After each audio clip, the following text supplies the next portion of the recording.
We live today in a highly driven consumer economy, which requires massive amounts of materials, packages, storage of goods. Polyethylene meets this need. Polyethylene meets this need, and the industrial ethylene preserves from which polyethylene is made, the polymerization process, contain acetylene impurities. This poisons the catalyst that is used to make polyethylene, and if selective hydrogenation of this acetylene to ethylene will improve polyethylene yields and increase the dollar amount. So, ethylene purification. The acetylene stock, the stock concentration of ethylene that's used for polymerization typically contains about 1% acetylene. And the gas is purified. It's flowed over a palladium or gold catalyst more recently in the presence of hydrogen gas to selectively hydrogenate it. The catalyst may turn some acetylene into ethylene, but ethane is also a major side product due to overhydrogenation of acetylene or overhydrogenation of ethylene in some cases. And gold catalysts. Typically, the process used by major corporations today include palladium catalysts, but they're not particularly too selective toward, and there's a lot of ethane side product. And so more recently, studies have been gone into gold catalysts, because historically gold was considered to be an inert catalyst, but more recent studies have shown that there's catalytic potential for very small gold particles. These gold nanoparticles can be supported on various material and literature such as titanium, silica, and cesium oxides. And this catalyst is allowed to reduce for a period of time to increase its catalytic activity. So our procedure. We take a 30 milligram sample of catalyst with a current, our information over here goes over a 5% gold catalyst. It's supported with 10% titanium oxide and 85% carbon. We measure out 30 milligrams of the sample into a quartz tube supported by a quartz wool above and below the sample just to keep the catalyst in place. And the tube is loaded into a reaction oven and purged for 15 minutes to remove any type of oxygen or other materials that might have contaminated during loading. And after the purge, the sample is subjected to an hour-long reduction period in the presence of hydrogen at temperatures of either 250 or 400 degrees Celsius, depending on the run we're making. After reduction, a valve is switched, and the hydrogen gas is switched off, and it's without removing the tube, it's switched to a feed gas, which is 99% ethylene and 1% acetylene, with also hydrogen gas for the hydrogenation process. Feed gas passes through the catalyst sample, exits the oven, and it's fed directly into a gas chromatograph with an automatic injector for compositional analysis. And we take our samples at 25-degree increments from 50 to 400 degrees for most samples. Depending on the activity, after a certain point, if activity is so high that it's peaked out in the max, we'll stop the run. And these collections are recorded for each temperature. 3 collections are recorded for each temperature just to make sure that the catalyst has reached a stable temperature and we're getting stable values for that temperature. There's a simple diagram of our reaction system. You can see the gases, it flows through the quartz tube into the gas chromatograph. And for those who are picky, here is a very complicated schematic of our diagram that includes the 6-way valve that is used to change our mass flow controllers, which we measure the flow rate of the gas before the reaction, and our various reaction gases, and the pretty picture of our automatic injector. Data analysis. During the catalyst reduction, while we're reducing it for its hour-long period, we take 3 samples of the feed gas uncatalyzed. When the 6-way tube is switched to allow for reduction to happen, the feed gases go bypass the system and go directly to the GC column for analysis. The feed concentrations, we take 3 to 4 because sometimes the first one isn't quite good, so you can throw the first one out, and the next 3 will average better. They'll be closer together in value. And we average them, and we use them for comparative analysis against catalyzed streams within the same run. So we measure it, and then whenever we catalyze a stream, we can compare it to see how much the gas is actually selectively hydrogenated. And values for conversion, selectivity, and yield are calculated to characterize whichever reaction conditions we choose. Conversion, I don't know if you can read this. The conversion is the amount of acetylene that is converted, that is turned into something else besides acetylene, which is usually ethylene or ethane. And it's used by taking the reverse change of the acetylene and dividing it by the initial concentration. Selectivity is how much acetylene is directly converted into ethylene.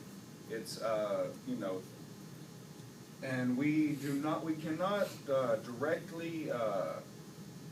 directly analyze this because the high concentration of ethylene present in our initial feed gas. We characterize our selectivity by calculating the selectivity for ethane and subtracting it from 1, because the assumption is that we are only producing ethylene and ethane from the acetylene. And that is done by taking the change in the ethane over the reverse change of the acetylene, subtracted from 1. And a yield, this is where our qualifier is right here, the yield. We multiply conversion and selectivity because for a good catalyst, if we're wanting to compete against modern palladium catalysts, we want to make sure that it is both selective for ethylene, but it also has a high conversion so that we're not having a lot of acetylene left over, which poisons the polymerization catalyst. And our experimental parameters. We used this same catalyst for all of so far at a space velocity. The gas is flowing over it at 60,000 cc's per gram per hour. 30 milligrams sample, around 30 milligrams, sometimes 30.7, 30.5. It's really hard to get it exactly at that. And we haven't done anything besides 1 hour reduction time. And our variables, we've tried this experiment with 2-to-1 hydrogen to acetylene ratios, 5-to-1, 10-to-1, and 20-to-1 ratios at reduction temperatures at 250 degrees and 400 degrees. Okay, so the effects of the hydrogen to acetylene ratio.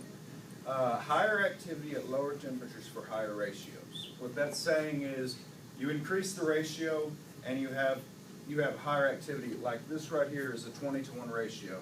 It starts to peak out at 125 as compared to the 10-to-1, which peaks here, and the 5-to-1, which begins to peak here.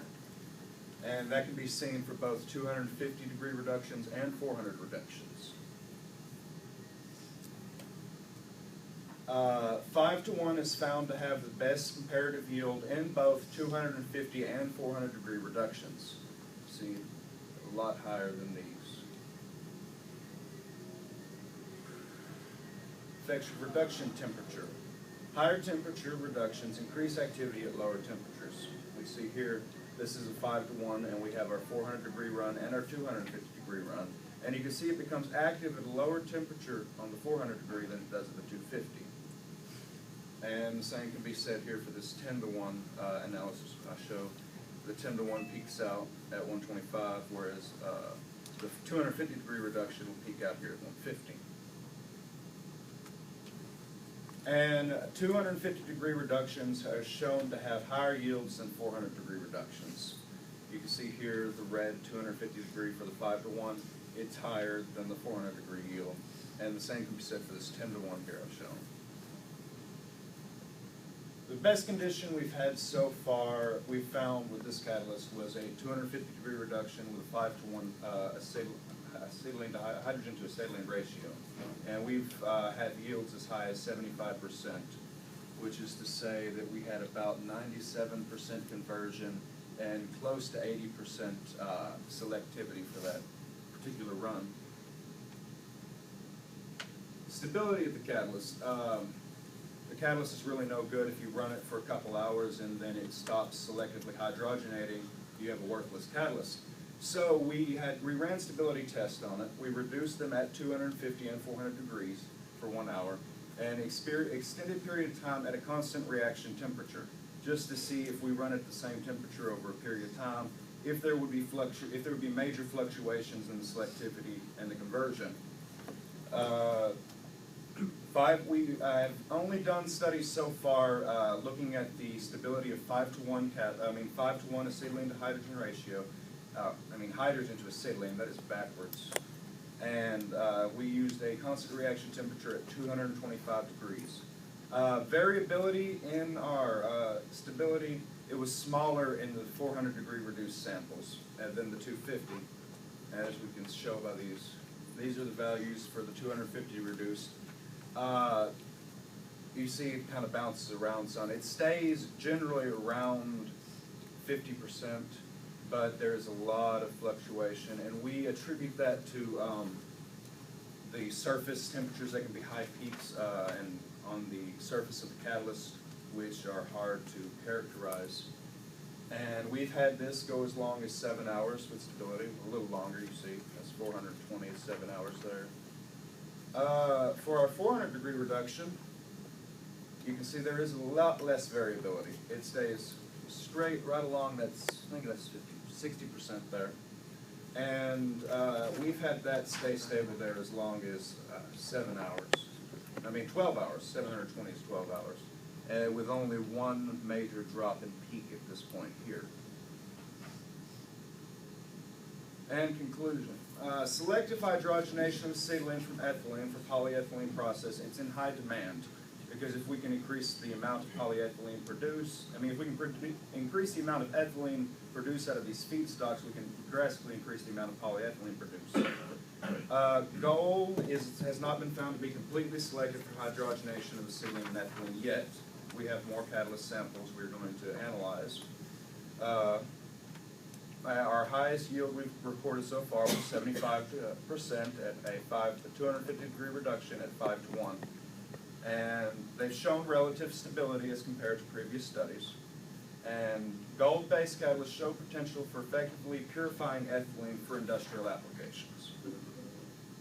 Future studies, we would like to use a TEM of fresh and used catalysts to determine how small these gold particle sizes are and report to the company for possible smaller catalyst, smaller particle sizes.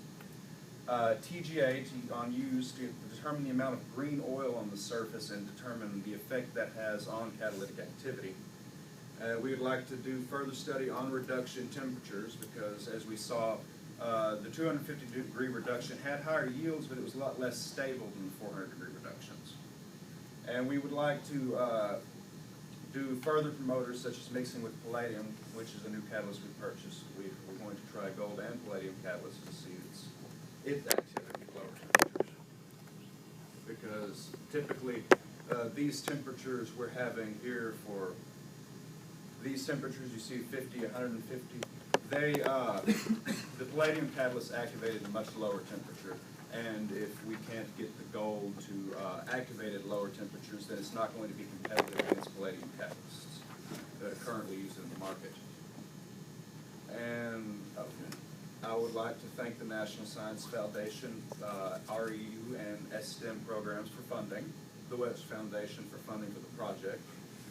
This gentleman here, Len Wen Yan, he is the developer of our catalyst. He sells them to us from Sid Richardson Carbon and Company in Fort Worth, Texas, the University of Texas at Commerce, and our fellow group members, you can see there, and faculty of the chemistry department, including Dr. Starnes and our group mentor, Dr. Min Jang. And are there any questions? Yes, sir. Yes, sir. How do the yields that you saw with the gold catalyst that you studied compare to yields on traditional, maybe poison palladium catalysts for some industry? Okay, poison. Well, just the catalysts that are, you said that currently palladium catalysts are used to purify feedstocks, right? Yes, I can't really tell you for sure, but I know that the palladium catalysts that we are analyzing in our own lab, we have various ones making that the yields on these gold catalysts seem to be higher than what we've seen. Typically, the ones we run, I think, have around 50 to 60% yield so far. I'm not quite sure. Are there any more questions? Yes, ma'am. On the same graph of 400 degrees, why do you think there is this big dip at 300 minutes? That is due to variations in surface temperature. The catalyst on the surface, how do I explain this? We can't tell exactly what is happening on the surface because it's so small, and there are either peaks in, there can be peaks in temperature. There can also be buildup of what's called green oil, which are long chains of carbon-containing compounds that form over time on the catalyst surface. Yeah, he's been trying to explain this to me as well. We don't really have a way to characterize why it's happening, but that's our best estimate at this point. Yes, ma'am. How many samples are you averaging over? No, this is one sample, and it's just taking consecutive feeds at the same temperature over a period of 12 hours. I wonder if you do more of that, if that would kind of balance out that amount. Oh, if we Or were. if it would continue to be the case. Well, the only reason you have ups and downs is because of variations on the surface temperature. The catalyst builds up. Certain materials can build up on the surface of the catalyst, and like we said, that there could be peaks, high peaks in temperatures, low peaks in temperatures. It's not uniform across the entire sample. Anybody else? Yes, sir. Perhaps you mentioned it, forgive me if I missed it, so why 250 degrees and 400 degrees? Why those two temperatures? Because that is what literature classically does. I know Bond and Thompson, they went, that's why they did their experiment, and we set up our experiment in the same manner. Well, thank you all for the nice questions.